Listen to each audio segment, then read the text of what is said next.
So I want somebody to do a tally count for this movie to see if it has the most gunshots fired in a movie, because holy crap. Garbage day! Huh? No!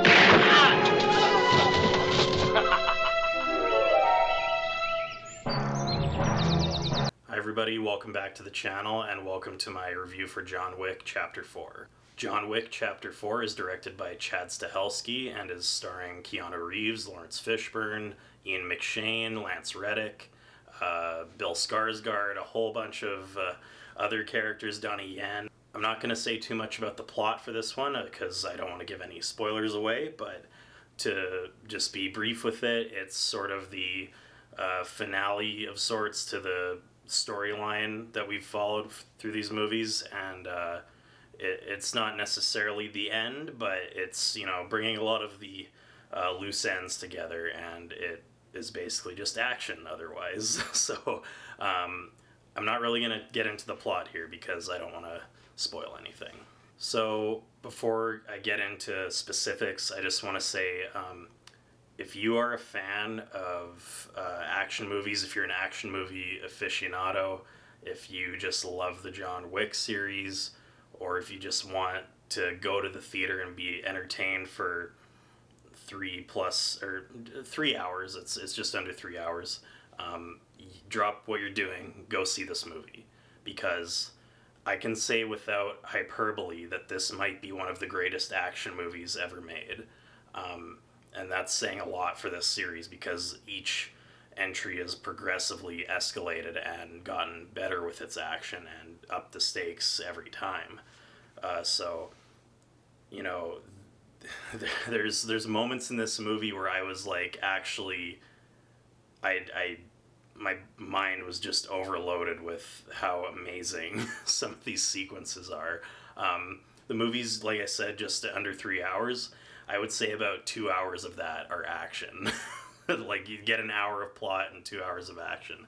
But for this movie, it totally works because these movies, while they do have a good through line of plot to them, and, you know, there is a satisfying resolution to what the previous films have set up here, you know, the action is the showcase, but it's not action just for the sake of, let's have this set piece now. You know, they do enough to basically say, this is why this moment's happening now, here's the goal, and this is what John Wick has to accomplish to finish this. So the action's very well set up in all of them, but I think in this one in particular, they really, they start out with a really great action sequence in Osaka, but by the time you get to the last like 45 minutes of the movie, it's just like escalation on a crazy level of action. And what I love so much about how Chad Stahelski directs these movies is that he just lets the action and the stunts in particular just play out. He doesn't have to jazz it up with too much fancy, like, quick cutting editing and just gimmicks that a lot of action directors resort to in order to keep the ADHD audience entertained. But it's like, you know, it's just so real, and like you feel every hit, and that's another thing, the Foley sounds in this series are always so great. Like when somebody gets like a neck snapped, or like falls off a cliff, or like gets shot even, like you feel it every single time because it's so like brutal, and the way that John like goes through these sequences, he's so efficient in how he takes out his enemies. It's just so satisfying to watch. You know, it didn't feel like a 3-hour film. It felt very well paced. I've seen a couple reviews say that it was slow in the middle. I didn't think that at all. I think they paced it very well. The score, if you could really call it a score, it's more like a soundtrack, but I love the music in these movies. It's got that techno sort of club feel to it, and this film really progresses that extremely well, and it just gets you pumped for every fight. And obviously performances are all very good. Like Keanu Reeves, he doesn't do a lot of talking in these movies, but that's by design, I think. I think he is a good actor when he tries, for the most part, but like I think this character is better served as kind of a mostly silent character. He talks when he needs to. Um, uh, I just want to mention too that Lance Reddick recently passed away. He plays the concierge in these movies, and he was on a bunch of other stuff like The Wire and all sorts of other things. But it was really sad that he this was his last role. But I think he's been great in these movies. The one thing I will say about the film is that Bill Skarsgård plays kind of our main heavy villain in the movie, but it's really not about him. It's more just about the high table who, all the assassins work under. That's the villain. Like, they're just kind of an invisible presence throughout the movie. But Bill Skarsgård is kind of the villain that you see. He's like John's opponent in the movie. And I will say that it's like, he's not like the most deep character, and he's kind of standard bad guy material, but I think every movie's sort of done that. I think the best villain was probably in the second movie with I forget the character's name, but he was the Italian guy. I think he was probably the best villain, but I think these movies are about like John's kind of just relentless trials of like just getting attacked constantly by waves of enemies, and it's not as much about like having a well-developed villain.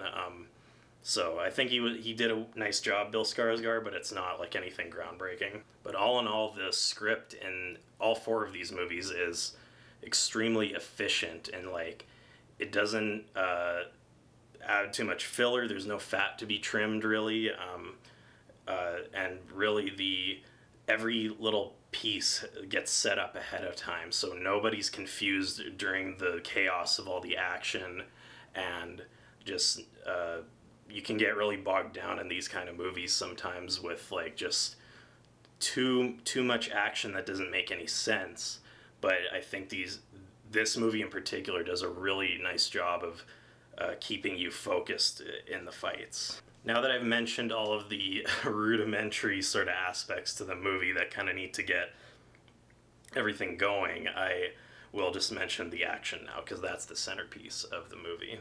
Every single action sequence is so like I said, it just escalates to this finale that's like so you just can't take your eyes off of what you're looking at. And all these movies are so well shot. They have color grading that just appeals to me. It's got all that neon sort of production design, and like it's just so full of color, but like it's an extremely dark and violent sort of movie, but it's also having fun with the action a lot.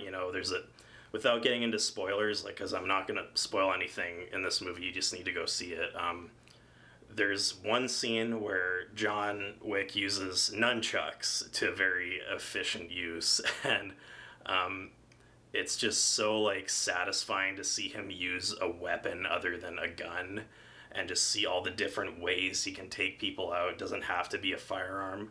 And also the other scene I will mention is a scene where he does use a gun, but I'm not going to give away what kind of gun it is and like how he uses it, but the entire sequence is shot from above. Like, basically it's like a set where they cut the ceiling off and the camera's looking down, but it's all on sort of a seamless take. And that scene is when I knew that, okay, this is like a landmark action movie for the ages. Like, I think this stands up there with something like Terminator 2 or Mad Max Fury Road or Mission Impossible Fallout, like all these great action movies. I think now John Wick is like in that pantheon of great action movies. Like I said, I'm not going to give any spoilers away, but I do want to briefly mention, without saying what happens, the end of the movie. I did see one or two people say that the ending was like they were pissed off at what happens. I don't think that the ending was unearned at all, and I think the way that things wrap up makes total sense to me. It's not like just coming out of nowhere. And I think, this movie sets up kind of where it's going to go in the end very well from the beginning. There's no surprise as to how this movie ends, in my opinion. But, I think some people just like, they go in with a certain expectation of what they want the movie to be without really critically thinking about, okay, this is how the series has progressed, and this is kind of where it's been building to. They don't think about that, and so they go in expecting one thing and they get another, and it's really, they get disappointed. But I thought it was a great way to end it, and it sounds weird without me saying the details, but I think you should just go see the movie and judge for yourself. So I apologize if this was a bit of a cryptic review. I just don't want to give away any of the amazing set pieces and characters that show up in the movie. There's a really fun character who has kind of a sidekick in the movie who, at first glance, you might think is an unnecessary character, but he totally is necessary, and he brings some really fun elements to the action. Overall, I think this movie is like an action masterpiece, to be honest. It's definitely my favorite of the John Wick series, and I think it'll be remembered for quite a long time in the action movie genre. So with that being said, I'm going to give John Wick 4 my final rating now. It is going to be my first ever on this channel 10 out of 10 rating. So that's high praise, but I think the movie definitely deserves it. It's not a perfect movie, like no movie's perfect, but I think in terms of just what you want out of an action movie that is smart and it uses its actions smartly and just is so well crafted, I think this is about as perfect as you can get. So thank you for watching, guys. I obviously think, you should go out and support this movie this weekend. If you can't get in this weekend, go see it next weekend. Whenever you can.